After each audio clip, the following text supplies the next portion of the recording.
그날 밤, 지은은 부모님의 방에서 몰래 꺼낸 사진 한 장을 보며 가슴이 철렁 내려앉았다. 사진 속에는 그녀와 민지가 손을 잡고 웃는 모습이 담겨 있었다. 부모님의 분노 어린 목소리가 집안을 울렸다. 이런 더러운 짓을 해. 당장 나가. 아버지의 손이 그녀의 팔을 거칠게 잡아 끌었고 어머니는 눈물을 흘리며 문을 잠갔다. 지은은 집 밖으로 내몰린 채 비를 맞으며 거리를 헤매다 결국 쉼터로 향했다. 하지만 그 쉼터는 단순한 피난처가 아니었다. 그곳은 보수적인 단체가 운영하는 곳으로 치유라는 명목 아래 동성애자를 개조하려는 감옥 같은 시설이었다. 문이 닫히는 소리가 들리자마자 지은은 후회했다. 왜 민지에게 솔직히 말하지 않았을까? 왜 가족에게 숨겼을까? 지은은 25살, 서울의 한 대기업에서 마케팅을 담당하는 평범한 직장인이었다. 그녀의 삶은 겉으로는 완벽해 보였다. 좋은 학교를 나오고 안정적인 직장, 그리고 사랑하는 연인 민지. 민지는 24살, 지은과 같은 회사에서 디자인을 맡고 있었다. 두 사람은 사내 프로젝트를 통해 만났다. 처음에는 단순한 동료였다. 하지만 점심시간에 나눴던 대화, 늦은 밤 작업실에서 함께한 순간들이 쌓이면서 감정이 싹텄다. 지은은 민지의 부드러운 미소에 끌렸고 민지는 지은의 강인한 눈빛에 매료되었다. 그들의 관계는 비밀로 시작되었다. 한국 사회에서 동성애는 여전히 금기시되는 주제였다. 특히 지은의 가족은 전통적인 가치를 중시했다. 아버지는 보수적인 정치인으로 어머니는 교회에서 활동하는 디바우탄 신자였다. 지은은 그들의 기대를 저버릴 수 없었다. 쉼터에 도착한 지은은 처음에 안도감을 느꼈다. 비를 피할 수 있고 따뜻한 밥 한 끼를 먹을 수 있었다. 하지만 곧 이상한 점을 눈치챘다. 상담사가 그녀의 과거를 캐묻기 시작했다. 왜 집에서 쫓겨났나요? 혹시 특별한 관계 때문인가요? 지은은 대답을 피하려 했지만 상담사는 집요했다. 여기서는 그런 잘못된 생각을 고칠 수 있어요. 하나님의 은혜로 지은의 심장이 빨리 뛰었다. 이곳은 쉼터가 아니라 변환 치료를 하는 곳이었다. 그녀는 휴대폰을 빼앗겼고 문은 잠겼다. 외부와의 연락이 차단되었다. 민지에게 메시지를 보내려 했지만 불가능했다. 지은은 방 안에서 홀로 앉아 눈물을 흘렸다. 왜 이런 일이 일어났을까? 그녀의 사랑이 왜 죄가 되는 걸까? 다음 날 아침, 지은은 그룹 상담 세션에 끌려갔다. 다른 여성들이 앉아 있었다. 그들 중 일부는 지은처럼 동성애자였고 일부는 가족의 강요로 온 사람들이었다. 상담사는 성경 구절을 인용하며 동성애가 자기라고 설교했다. 지은은 반발심이 들었다. 이건 사랑이에요. 왜 고쳐야 해요? 그녀의 목소리가 떨렸다. 상담사는 미소를 지으며 말했다. 내가 아직 깨닫지 못한 거야? 우리는 내를 도와줄게. 세션이 끝난 후 지은은 한 여성과 대화를 나눴다. 그녀의 이름은 수연, 28살. 수연은 이미 이곳에서 6개월을 보냈다. 처음엔 나도 반항했어. 하지만 가족이 기다리고 있잖아. 포기하는 게 나아. 수연의 눈에는 체념이 서려 있었다. 지은은 그 말을 듣고 더 절망했다. 그녀는 민지를 생각했다. 민지는 지금 어디서 무엇을 하고 있을까? 걱정하고 있을까? 지은은 탈출을 계획하기 시작했다. 하지만 쉼터는 철저히 감시되었다. 창문에는 쇠창살이 쳐져 있고 문은 항상 잠겨 있었다. 그녀는 밤에 몰래 일어나 주변을 탐색했다. 그러다 우연히 창고에서 낡은 도구를 발견했다. 망치 하나, 하지만 그것만으로는 부족했다. 그녀는 더 많은 정보를 모아야 했다. 상담 세션에서 다른 사람들의 이야기를 듣기 시작했다. 한 여성은 가족의 압박으로 인해 자살 시도를 했고 또 다른 여성은 연인을 버리고 정상으로 돌아가려 애썼다. 지은은 그들의 고통을 공유하며 자신의 내적 갈등을 직면했다. 왜 그녀의 사랑이 사회의 눈에 잘못된 걸까? 왜 가족은 이해하지 못할까? 그녀는 어렸을 때부터 부모의 기대를 짊어지고 살았다. 좋은 성적, 좋은 직장, 그리고 정상적인 결혼. 하지만 민지를 만난 후 그녀의 세계가 변했다. 민지는 그녀에게 자유를 주었다.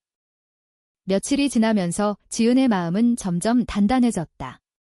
그녀는 수연과 가까워졌다. 수연은 과거에 비슷한 경험을 했고 탈출을 시도한 적이 있었다. 저번에 실패했어. 하지만 이번엔 같이 해보자. 수연의 제안에 지은은 고개를 끄덕였다. 그들은 계획을 세웠다. 밤에 경비가 느슨한 틈을 타서 창고로 가서 도구를 이용해 문을 부수자. 하지만 위험했다. 실패하면 더 가혹한 처벌이 기다릴 터였다. 지은은 민지를 떠올리며 용기를 냈다.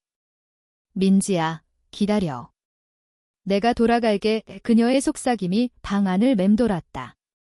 고조되는 긴장감 속에서 지은은 자신의 선택을 후회하지 않았다. 이 사랑을 위해 싸워야 했다. 사회의 정형화된 틀을 깨기 위해. 탈출 시도가 시작되기 전날 지은은 상담사와 대면했다. 상담사는 그녀의 변화된 태도를 눈치챘다. 내가 아직도 그 생각을 버리지 못했구나. 가족이 얼마나 슬퍼할지 알아. 지은은 대답했다. 가족이 슬퍼하는 건 제 사랑 때문이 아니에요. 그들의 편견 때문이죠. 상담사의 얼굴이 일그러졌다. 그날 밤 지은과 수연은 행동에 나섰다. 하지만 예상치 못한 일이 벌어졌다. 경비가 일찍 깨어났다. 소란이 일어났고 지은은 붙잡혔다. 수연은 도망쳤지만 지은은 다시 방에 갇혔다. 그녀의 마음은 산산조각 났다. 왜 이렇게 힘든 걸까? 그녀의 사랑이 왜 이렇게 많은 대가를 치러야 할까? 지은이 다시 갇힌 방에서 깨어났을 때 창밖으로 비가 내리고 있었다. 그녀의 팔에는 멍이 들어 있었고 마음은 더 아팠다. 탈출 실패의 후유증이었다. 상담사는 그녀를 더 엄격히 감시하기 시작했다. 이번엔 용서할 수 없어. 내 부모님께 연락할게. 그 말에 지은의 가슴이 내려앉았다. 부모님은 이미 그녀를 버린 상태였다. 하지만 쉼터에서 진척을 보고하면 그들은 만족할지도 모른다. 지은은 절망 속에서 민지를 생각했다. 민지는 지금 회사에서 그녀의 빈자리를 느끼고 있을 터였다. 두 사람은 비밀리에 만나곤 했다. 회사 근처 카페에서 혹은 주말에 서울 외곽으로 나가서. 그 순간들이 지은에게 유일한 위안이었다. 민지의 손길, 그녀의 속삭임. 지은아, 우리는 함께할 수 있어. 하지만 이제 그 모든 게 멀어졌다. 수연이 도망친 후 쉼터의 분위기는 더 긴장되었다. 다른 여성들은 지은을 피했다. 그녀는 문제아로 낙인 찍혔다. 지은은 홀로 앉아 자신의 삶을 돌아보았다. 어렸을 때부터 그녀는 다른 느낌을 받았다. 남자아이들과 놀기보다는 여자친구들과 더 가까웠다. 고등학교 때 첫사랑을 느꼈지만 숨겨야 했다. 대학에서 민지를 만나기 전까지 그녀는 혼자였다. 민지는 그녀의 세계를 밝혀주었다. 하지만 사회는 그걸 용납하지 않았다. 한국에서 동성애는 여전히 법적으로 보호받지 못했다. 결혼은 말할 것도 없고 단순한 연애조차 비난의 대상이었다. 지은의 가족은 그 정점이었다. 아버지는 가족의 명예를 더럽히지 말라고 했고 어머니는 하나님께 죄를 지으면 안 되라고 울었다. 지은은 그 압박에 짓눌렸다. 며칠 후 지은은 새로운 사람을 만났다. 쉼터의 자원봉사자 중 하나인 태준. 그는 30살, 카우보이 스타일의 모자를 쓰고 다니는 특이한 남자였다. 태준은 미국에서 살다 한국으로 돌아온 사람으로 자유로운 영혼을 가진 듯했다. 그는 쉼터에서 음식을 나르거나 청소를 도왔다. 지은은 처음에 그를 경계했다. 하지만 태준은 다정했다. 여기서 뭐해? 내 얼굴에 불만이 가득하네. 지은은 대답하지 않았다. 하지만 태준은 포기하지 않았다. 그는 몰래 과일을 가져다주며 이야기를 시작했다. 나도 과거에 비슷한 일 있었어. 가족이 나를 이해 안 해줬지. 지은은 놀랐다. 태주는 동성애자가 아니었지만 그의 가족은 그의 자유로운 생활을 반대했다. 그는 미국에서 카우보이 생활을 하며 자유를 찾았다. 인생은 선택이야. 내가 원하는 대로 살아. 그의 말이 지은의 마음을 흔들었다. 태준과의 대화는 지은에게 희망을 주었다. 그는 쉼터의 비밀을 알려주었다.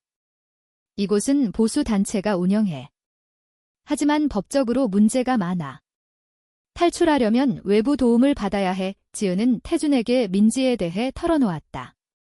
민지가 기다리고 있을 거예요. 하지만 연락할 방법이 없어요. 태준은 고개를 끄덕였다. 내가 도와줄게. 내 핸드로 메시지 보내자. 위험한 제안이었다. 만약 들키면 태준도 쫓겨날 터였다. 하지만 그는 웃으며 말했다. 카우보이는 모험을 좋아하지. 지은은 감동받았다. 왜 낯선 사람이 그녀를 도와주는 걸까? 태준은 진권이니까. 사랑은 자유야 라고 답했다. 그날 밤 태준은 몰래 지은의 방으로 왔다. 그는 핸드를 건네주었다. 지은은 떨리는 손으로 민지에게 메시지를 보냈다. 민지야, 나 여기 갇혔어. 도와줘. 민지의 답장은 즉시 왔다. 지은아. 어디야? 내가 갈게. 지은의 눈에 눈물이 고였다. 민지는 강했다. 그녀의 가족도 보수적이었지만 민지는 일찍부터 독립했다. 그녀는 지은의 상황을 듣고 바로 행동에 나섰다. 민지는 친구들을 동원해 쉼터에 대해 조사했다. 그곳이 불법적인 변환 치료를 한다는 사실을 알게 되었다. 한국에서 그런 시설은 법적으로 금지되지 않았지만 인권단체의 감시 대상이었다. 민지는 LGBT 권리단체에 연락했다. 제 연인이 갇혔어요. 도와주세요. 단체의 변호사는 증거를 모아야 해. 내부에서 정보를 빼내. 이민지는 태준의 도움을 받아 지은과 연락을 유지했다. 지은은 태준의 도움으로 쉼터 내부를 더 탐색했다. 그녀는 상담 기록을 몰래 훔쳐보았다. 그 안에는 수많은 여성들의 고통이 적혀 있었다. 일부는 정신적으로 무너졌고 일부는 가족에게 돌아가 개조되었다. 지은은 분노했다. 이건 사랑을 파괴하는 시스템이었다. 그녀는 자신의 내적 갈등을 직면했다. 왜 그녀가 숨겨야 할까? 왜 사회가 그녀를 비난할까? 태준은 그녀를 격려했다. 내 선택이 중요해. 후회하지 마. 지은은 결심했다. 탈출뿐만 아니라 이곳을 폭로하자. 민지와 함께. 고조되는 긴장 속에서 계획이 세워졌다. 태준이 내부에서 도와주고 민지가 외부에서 지원한다. 하지만 위험은 컸다. 실패하면 모든 걸 잃을 수 있었다. 지은은 밤에 누워 생각했다. 이 사랑을 위해 얼마나 많은 대가를 치러야 할까? 민지의 연락이 지은에게 새로운 힘을 주었다. 그녀는 태준과 함께 탈출 계획을 세밀하게 다듬었다. 다음 주에 쉼터 행사가 있어? 그때 경비가 느슨할 거야. 의 태준의 정보였다. 지은은 동의했다. 하지만 마음속으로는 불안이 커졌다. 만약 실패하면? 부모님은 그녀를 영원히 버릴지도 모른다. 이미 아버지는 내가 돌아오면 용서 안 해라고 선언했다. 어머니는 울면서 기도할게 라고만 말했다. 지은은 가족과의 갈등을 깊이 느꼈다. 그들은 그녀를 사랑하지만 그 사랑은 조건적이었다. 정상이 되라는 조건. 지은은 그 조건을 거부했다. 민지와의 사랑이 더 소중했다. 행사 당일 쉼터는 방문자들로 북적였다. 보수단체의 후원자들이 왔다. 지은은 그들 사이에서 불편함을 느꼈다. 그들은 치유된 여성들의 증언을 듣고 박수를 쳤다. 지은은 속으로 비웃었다. 그 증언은 강요된 거였다. 그녀는 태준을 찾았다. 그는 카우보이 모자를 쓰고 음식을 나르고 있었다. 준비됐어. 지은은 고개를 끄덕였다. 계획은 간단했다. 행사 중에 혼란을 일으켜 문을 열고 도망친다. 태준이 불을 지르는 척 연막을 피우고 지은이 달린다. 하지만 변수가 생겼다. 상담사가 지은을 주시하고 있었다. 오늘은 조용히 해 그의 경고였다. 지은의 심장이 빨리 뛰었다. 행사가 절정에 달했을 때 태준이 행동에 나섰다. 그는 부엌에서 연기를 피웠다. 불이야 소란이 일어났다. 사람들은 패닉에 빠졌다. 지은은 그 틈을 타서 문으로 달렸다. 하지만 상담사가 그녀를 잡았다. 어디가? 그의 손이 세게 쥐었다. 지은은 발버둥 쳤다. 나요. 이건 범죄예요. 태준이 달려와 상담사를 밀쳤다. 그녀를 풀어 싸움이 벌어졌다. 지은은 가까스로 문을 열고 밖으로 나왔다. 기다리고 있던 민지가 차에 타고 있었다. 빨리 타. 지은은 차에 올라탔다. 차가 출발하자마자 눈물이 흘렀다. 자유였다. 하지만 뒤에는 쉼터의 소란이 들렸다. 탈출 후 민지의 아파트로 향했다. 민지는 지은을 안아주었다. 다신 헤어지지 마. 두 사람은 오랜만에 포옹했다. 하지만 기쁨은 짧았다. 뉴스에서 쉼터 사건이 보도되었다. 불법 변환 치료 시설 의혹, 민지가 단체와 함께 폭로한 결과였다. 지은의 증언이 핵심이었다. 그녀는 인터뷰를 했다. 저는 사랑 때문에 갇혔어요. 하지만 사랑은 죄가 아니에요. 사회적 반향이 컸다. 일부는 지지했지만 대부분은 비난했다. 온라인에서 더러운 레즈비언이라는 댓글이 쏟아졌다. 지은의 가족도 반응했다. 아버지는 가족의 수치라고 성명을 냈다. 어머니는 연락조차 없었다. 지은은 상처받았다. 왜 가족은 그녀를 지지하지 않을까?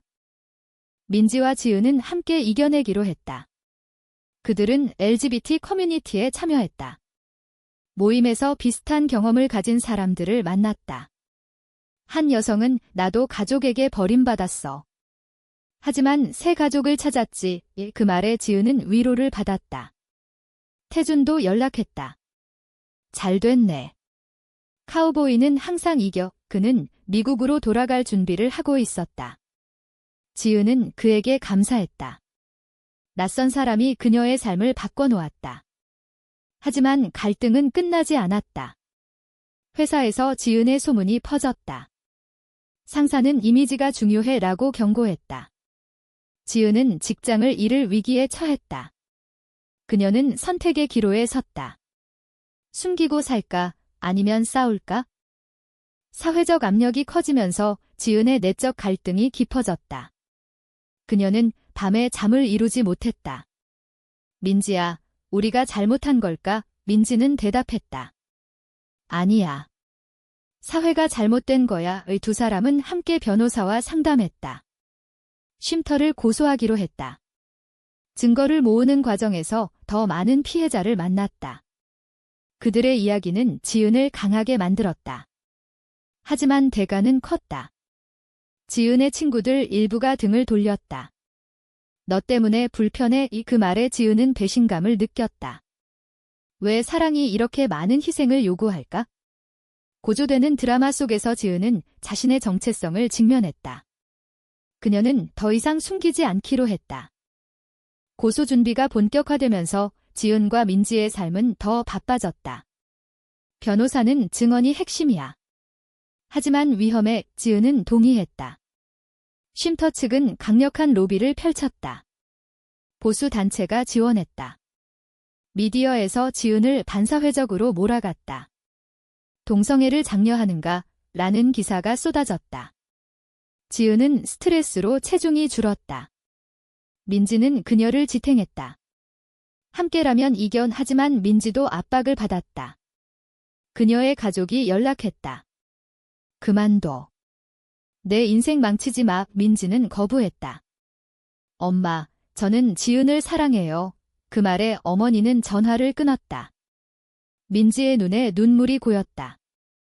두 사람은 서로를 의지하며 버텼다. 재판이 시작되었다.